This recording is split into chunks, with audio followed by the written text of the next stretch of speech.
Halo guys, aku di sini kembali lagi ke channel kita yaitu K Komedika Alkes.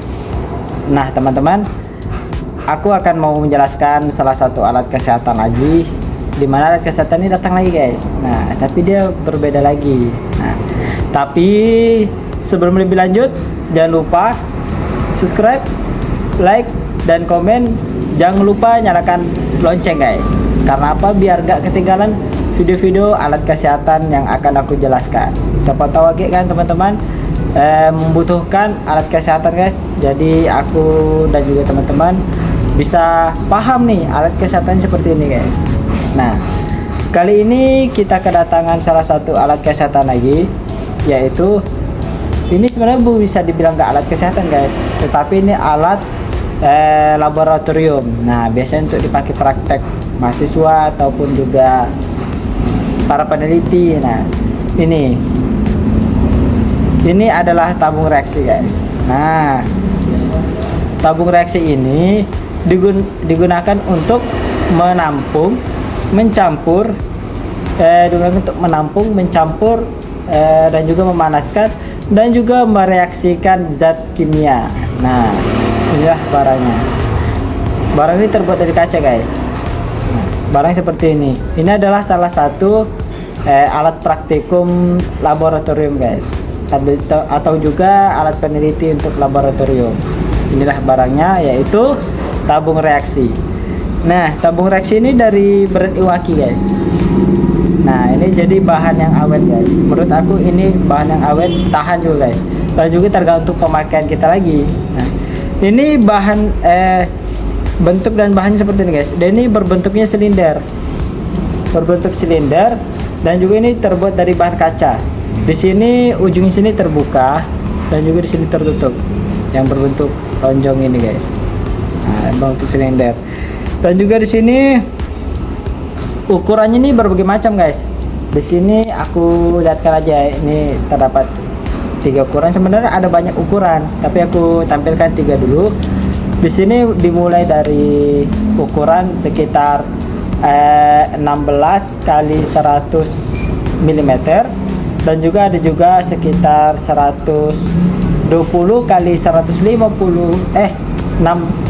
sekitar 20 kali 150 mm, dan juga ada juga seperti ini guys, yang besar banget ini, ukuran 25 kali 150 mm, dan banyak lagi sih ukurannya guys, tergantung kegunaan dan juga pemakaian kita, kebutuhan kita lah gitu ya. Dan di sini juga tabung reaksi ini fungsi utamanya itu tadi kan seperti aku bilangnya mencampur ya, tapi seperti ini mencampur bahan kimia. Dan ini bahannya tahan guys, tahan karena apa?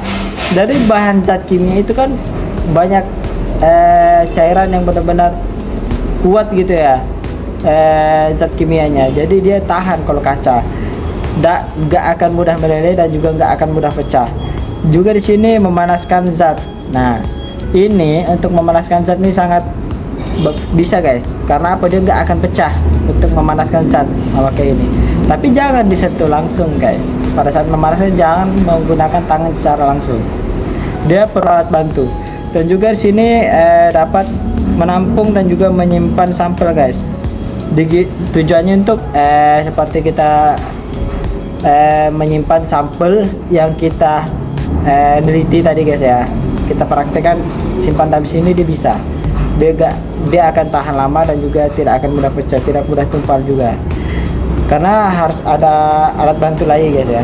Dan juga sini melakukan percobaan biologi atau mikrobiologi. Di sini pun juga bisa. Biasanya percobaan gitu ada namanya John Petri guys, tapi ini pun juga bisa. Nah dan juga cara penggunaannya itu mudah guys. Pastikan tabung ini dalam keadaan bersih guys. Kalau bisa jangan menggunakan tangan secara langsung gini ya. Kalau bisa, saran aku pakai sarung tangan medis guys, yaitu disebut handscoon ya, handscoon. Dan juga masukkan zat kimia dalam jumlah kecil. Ini dia nggak kalau dalam skala besar dia nggak bisa guys. Ini hanya untuk skala kecil, meskipun ukurannya ya sebesar ini kan, ini paling besar. Dan juga gunakan klem atau gunakan klem atau rak tabung reaksi. Dan itu tabung reaksinya itu klaimnya itu seperti ini guys, wadahnya.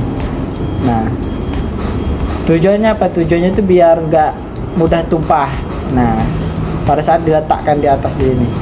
Dan juga jika dipanaskan, arahkan mulut tabung ini menjauh dari diri sendiri guys. Ini kan, apabila dipanaskan dia kan akan mengeluarkan asap zat kimia. Kalau bisa jauhkan dari diri sendiri guys. Kalau bisa jarak yang lebih jauh lagi ya. Dan juga hindari dari orang sekitar kita juga. Kalau maksudnya itu jauh ya gitu, pokoknya jauh dari kita, enggak semeter gitu kan. Dan juga saran aku pakai masker juga. Dan juga setelah digunakan tabung reaksi ini harus dicuci. Nah, harus dicuci dan dikeringkan. Pokoknya dalam keadaan bersih lagi. Keadaan bersih semula bagaimana awal mula dibeli. Pokoknya sebersih itu lagi guys. Ini perlengkapan tambahan seperti tadi aku bilang, rak tabung reaksi dan juga penjepit tabung reaksi dari kayu biasanya. Dari kayu dan juga penyumbatnya guys, penyumbat penutup ini. Itu saran aku tuh perlengkapannya. Sepertinya hanya itu yang bisa aku jelaskan. Semoga teman-teman yang telah menonton video ini dapat menjadi salah satu ilmu untuk praktikum teman-teman. Dan juga ya teman-teman, ini kalau teman-teman mau cari alat seperti ini, rekomendasi dari aku tabung reaksi. Kebetulan di toko kami ada guys. Nah, ini stoknya kebetulan juga terbatas. Jadi teman-teman kalau ingin beli langsung aja datang ke toko, dan juga belanja online juga bisa. Packingnya juga aman kok. Thank you guys. Kalau suka dengan video ini, subscribe ya. Thank you.